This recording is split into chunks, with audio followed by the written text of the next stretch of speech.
makes sense to me and I understand it, and I get to a point in my life to where I'm not feeling this way, and things are on the up and up.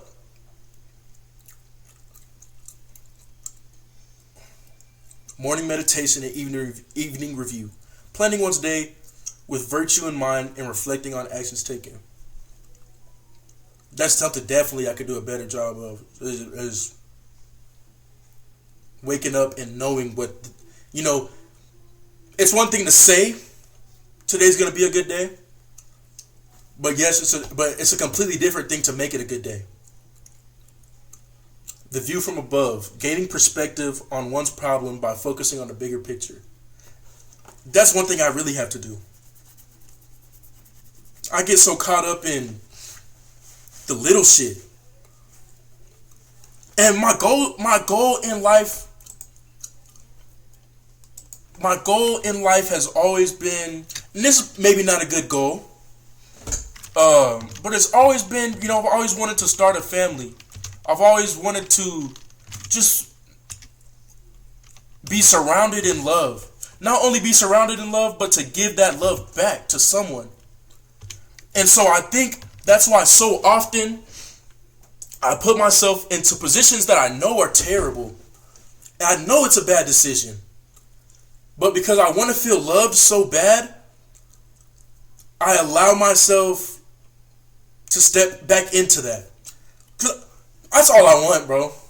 That's all I could be homeless. I could be hungry. All of it. But I feel like if I'm loved, then fuck all of that. Fuck finding a point of living. I'm living for love, nigga. I'm living for love at that point. And yeah, I know my family loves me, but it's like in the back of my mind, I feel like it's because they have to. I want somebody to choose to love me.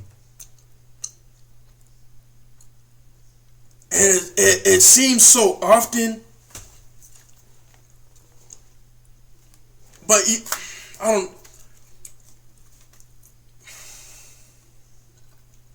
And they say like you don't choose who you love, but you do. You choose who you love. So I just want somebody to choose me. I want to feel chosen. I want to feel loved. I want to feel like I'm living for a reason,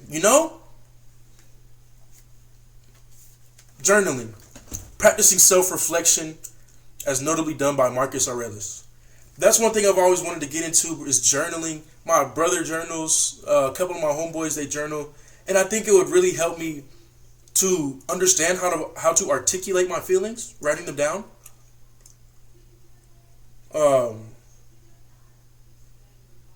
Learning how to articulate my feelings, bro, will probably help me control them, because then I'll understand what I'm actually feeling. Because right now, I feel something, and it's definitely an emotion, but I don't even know what it is. I don't know if it's anger. I don't know if it's sadness. Genuinely, I couldn't tell you. And I feel like a vibration in my body. And that I can't explain. I probably sound like a crackhead. The main branches of Stoic philosophy. Logic. The study of reason, perception, and how we know what is true.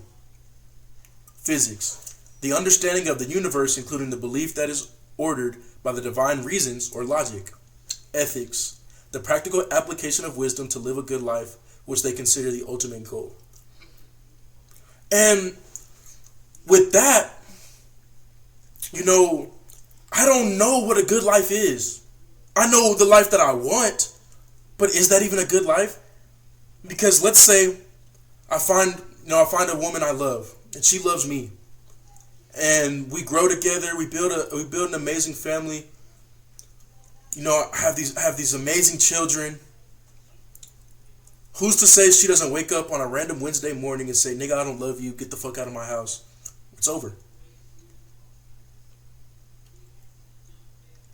And I feel me thinking that that's a part of stoicism. Me thinking, preparing for the worst. Preparing for the worst is one of the principles or aspects of stoicism, as I've just read. But I don't want to get to that point. You know what I mean? I don't want to, and nobody wants bad things to happen. But I don't. What I'm trying to say is, what's to say you don't bounce back from? What's to say you don't bounce back from that even better? You can't control what someone else does, so worrying about stuff like that is futile. Yes, yeah, that's a valid point. That it is. And to piggyback off of that, if I live in fear of losing love, then I'll never find it. It's like, fuck, what is that word?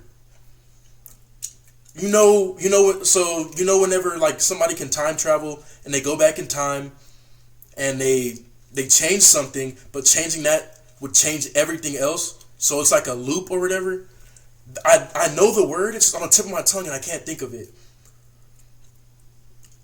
But it's like, for lack of me, the butterfly effect. But it's like it's kind of like a butterfly effect. Fuck, I can't think of it. It starts with a C, I want to say.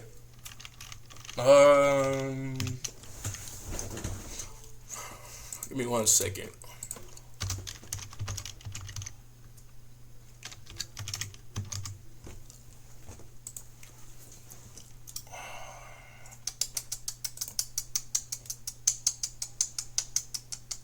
Come on, man. Domino, contagion, cause and effect, can of worms, multiplier. I can't think of the word. But it creates almost like a loop to where you're right back at where you started. So, think on this. If I'm afraid, so, fuck that. All I want in life is to be loved. That is a true statement. But my biggest fear is losing that love. So, because I'm scared of losing that love, I never go out and try to find it.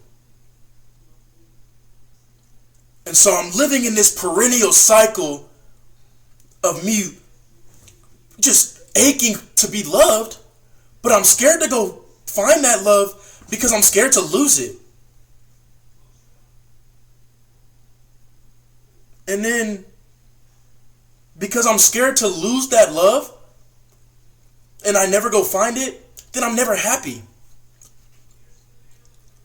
So then I'm put into a position where I'm never happy, and the one thing that could make me happy is going to find this love, but I'm afraid of it.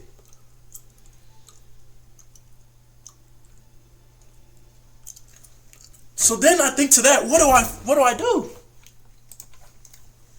That's scary, bro. Just the fact that me thinking about that shit right now, I'm genuinely, I'm more scared of that. I'm sitting here afraid of the fear.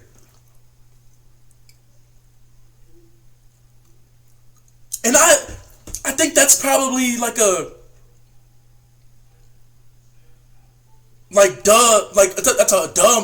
it's a big aha to me, but on the other side of it, it's like, duh, nigga, you're afraid of your fears. But I'm so much of a bitch that I'm afraid of my biggest want, my biggest need, the thing I need the most in life. I'm afraid of it. So how do you even begin to get over your biggest? How do you begin to chase the thing that you've wanted so much in life when your biggest fear is not achieving that thing? And without failure, there's no success. But I'm sick of failure, man. I'm sick of it. I'm sick of failing. I'm sick of failing in life. I'm sick of failing in love. Application to modern life. We're going to move on to the next application of modern life. Next principles. Stress management. Using the dichotomy of control to reduce anxiety over uncontrollable events. And I'm feeling slow as fuck right now, bro. I can't even... Like, it's affecting my speech and my reading. The direct definition of dichotomy is the division of a whole into two, often opposite, mutually exclusive, and jointly exhaustive parts. Okay, I understand. That's what I thought it was, and I understand that. So I'm understanding that correctly. Using the dichotomy of control to reduce anxiety over uncontrollable events. And okay, emotional regulation. That's what I need. Emotional regulation. Processing emotions rather than suppressing them. Moving from reactivity to calm. Processing emotions rather than suppressing them. Moving from reactivity to calm. And that's something I've always done my whole life, is suppress my emotions. You know, growing up, I was a big fucking crybaby. Probably until the age of 8 or 10, I was a fucking crybaby. And to try to remove myself from being a crybaby, because that's not a life you want to live, is playing the victim. I used to play the victim a lot. And to remove myself from being a crybaby, I started to suppress my emotions. And I noticed that me doing that, oftentimes, once it all came into fruition, I would just have a big blow up. Like I would, for lack of better words, I would crash out. And I didn't like that. But I still find myself suppressing my emotions.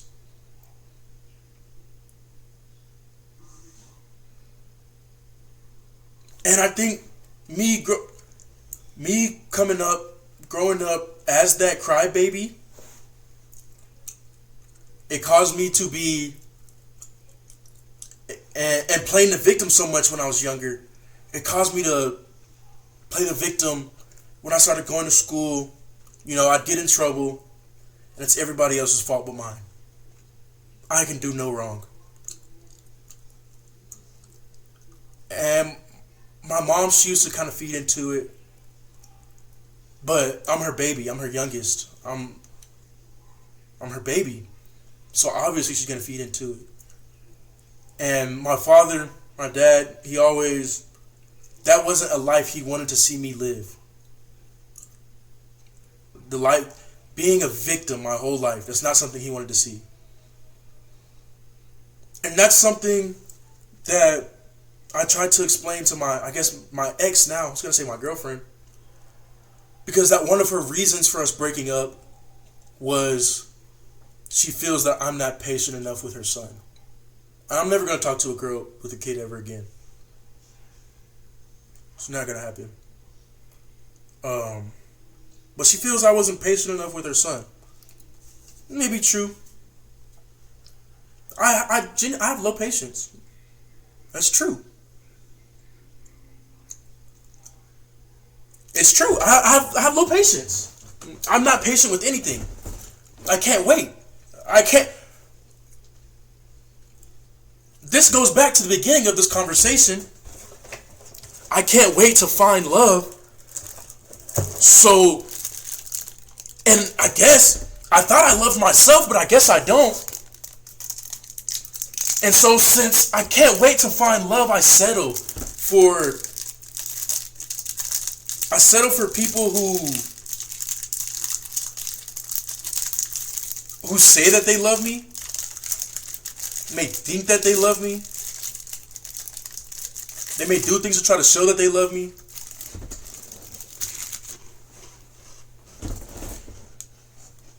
But they never actually do. Yo, I don't know what's happening, but my hands keep like going like this and I can't stop it.